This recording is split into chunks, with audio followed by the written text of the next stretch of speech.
পরে তো আপনারা ইনভেস্টিগেট করে সবকিছু জানতেই পারবেন। আমি জানি না ও কিসের মধ্যে জড়াবে, আমার মনে হলো তাই আমি আপনাকে কথাটা বলে দিলাম। শুধু এই ছেলেটির সাথে নয়, ওর পরিবারের সাথেও নিয়মিত কথা বলছে, আর যেটা আমি একেবারে পছন্দ করছি না। কেন মা? যাদের জন্য তুমি তোমার মেয়েকে ফেরত পেলে, যারা তোমার মেয়েকে এত যত্ন করে রেখেছিল, তাদের সঙ্গে আমি কথা বলছি, তুমি সেটা পছন্দ করছো না? আমি কি এতদিন কিছুই শিখিনি মা?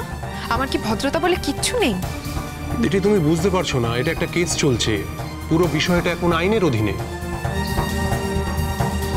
এখন তুমি যদি আমাদের সঙ্গে সহযোগিতা না করো এবং ওদের সঙ্গে যোগাযোগ রাখো, তাহলে কিন্তু তুমিও এই কেসটার সঙ্গে জড়িয়ে পড়তে পারো দিদি। জড়ালে আর কি করবো? জড়াবো। বাহ, খুব ভালো কথা। তারপরে এখন তুমি পড়াশোনা সব লাঠে তুলে দেবে, তাই তো?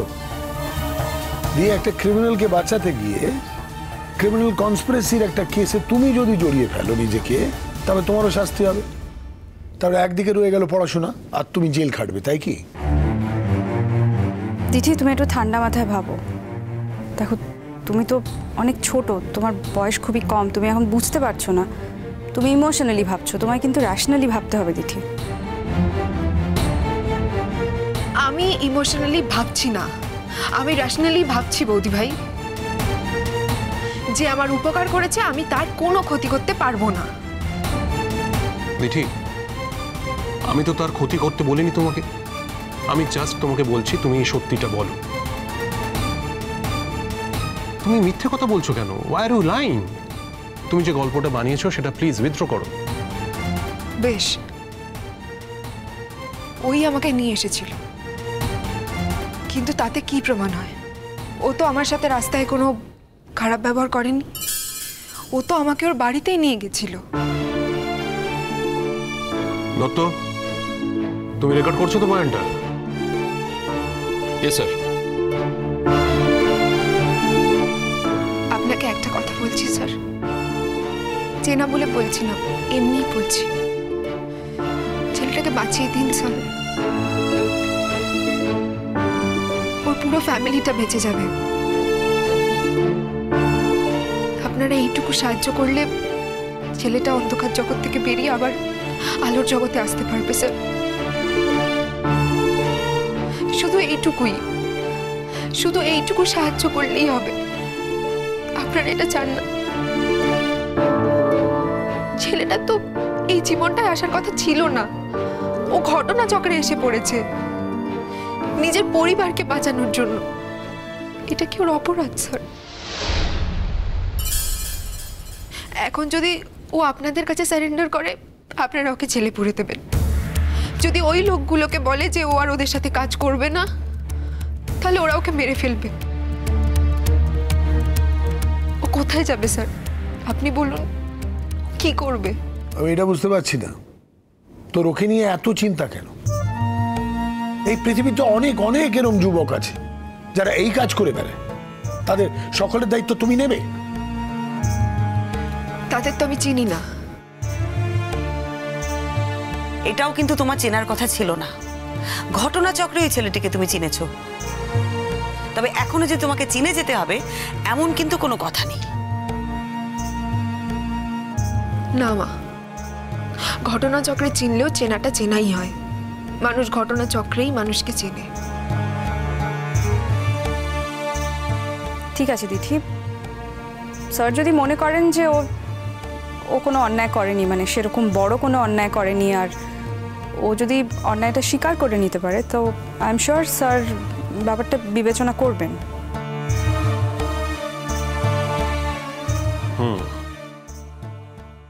বিষয়টা এখন পুরোটাই আমার কাছে ক্লিয়ার। আমি কি করব এখন বলুন তো স্যার, এই মেয়েকে নিয়ে আমি এখন কি করব? আমি দেখছি ম্যাডাম, কেস কেসের মতো চলবে, আইন আইনের পথেই চলবে। তুমি স্বীকার করলেও চলতো, না করলেও চলবে। এই যে তুমি স্বীকার করলে তাতে আমাদের একটু সুবিধা হলো, এই যা। ঠিক আছে, তাহলে এই পর্যন্তই। এরপরে দরকারে পড়লে হয়তো থানা বা কোর্টে যেতে হতে পারে। নমস্কার। চল বাড়ি চল।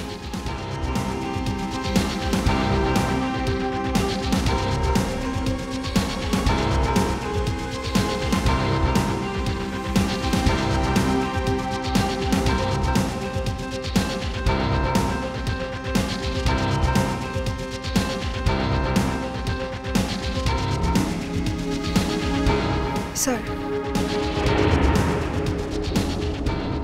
আদিতি বলো। আজকে যদি আমার জীবনে কোনো দুর্ঘটনা ঘটে যেত, যদি আমাকে কেউ জোর করে ভুল পথে চালিত করত, তাহলে তো আমাকে সেই পথেই চলতে হতো। তখন কি আমি অপরাধী হয়ে যেতাম স্যার? তোমাকে তো বললাম আমার কাছে সবটাই ক্লিয়ার। তুমি এখন বাড়ি যাও।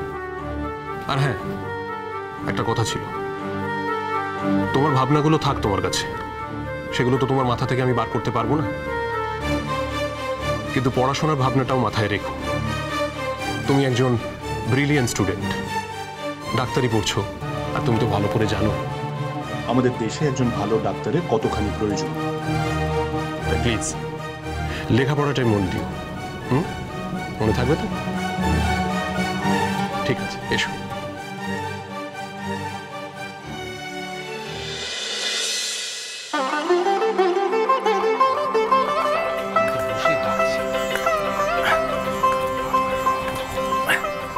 বসে পারবে তো? হ্যাঁ পারবো, থ্যাংক ইউ। না থ্যাংক ইউ। কমফোর্টেবল? হ্যাঁ, এইটা দিকটা রেখে এইবার সবাইকে ডাক। শ্রীময়ী, মেসমশাই, মাসিমা, কোথায় গেলেন সব? ও মা, আসুন আসুন, দেখুন কাকে নিয়ে এসেছি। আরে রোহিত, রোহিত, আরে ডিঙ্কা, শিগগিরই দেখো। কেমন আছেন অনেক? বসুন। কেমন আছো? কেমন? ভালো আছি দাদু ভাই। উপল, তুমি এদেরকে সঙ্গে নিয়ে এলে? আমরা তো কিছুই জানি না। আরে তোমাদের সারপ্রাইজ দিতে চেয়েছিলাম। আমি আর অর্ণা তো এয়ারপোর্ট গেছিলাম। কি আশ্চর্য, তোমরা আমাকে একটু জানালে না পর্যন্ত আগে থেকে। বৌদি, আগে থেকে তোমাকে যদি জানিয়ে দিতাম এতটা আনন্দ পেতে? সত্যি বলো তো? মা চিন্তা করো না, আমি একদম ঠিক আছি। অপারেশন খুব সাকসেসফুল হয়েছে জানো তো। ডাক্তার শুধু বলেছেন একটু রেস্টে রাখতে পাটা, মানে এক্ষুনি ফেলা যাবে না। আর একটা কথা কি বলো তো, সব হয়েছে রোহিত আঙ্কেলের জন্য। এই মানুষটা আমাকে নতুন একটা জীবন দিয়েছে মা।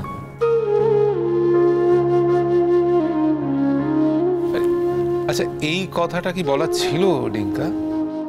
এটা তো চুক্তিতে ছিল না। শোনো, আমি তোমাকে নতুন জীবন দেবার কেউ নই। কেউ যদি তোমাকে নতুন জীবন দিয়ে থাকে, তিনি হচ্ছেন তোমার ডাক্তার। এটা সর্বদা মাথায় রেখো। ঈশ্বরকে তো আমরা দেখতে পাই না, কিন্তু এইসব মানুষজনেরা না ঈশ্বরের প্রতীক। এদেরকে ভুলো না কোনোদিন। হ্যাঁ রে, তুই এখন ভালো করে হাঁটতে পারছিস তো? না, একটু সময় লাগবে, পারবো মা। হ্যাঁ, আস্তে আস্তে, বেশি তাড়াহুড়ো করতে হবে না। আর তোমার কাছে এসে গেছি তো। রোহিতদা, এই কদিনের মধ্যেই আবার আপনাকে টিঙ্কাকে নিয়ে আসতে হলো এদেশে। আপনার কাজকর্মের অনেক ক্ষতি হলো নিশ্চয়ই। তুমি কি বলছো শ্রীময়ী? হ্যাঁ, আমি যদি না আসতাম তাহলে এই দৃশ্যটা আমি দেখতে পারতাম?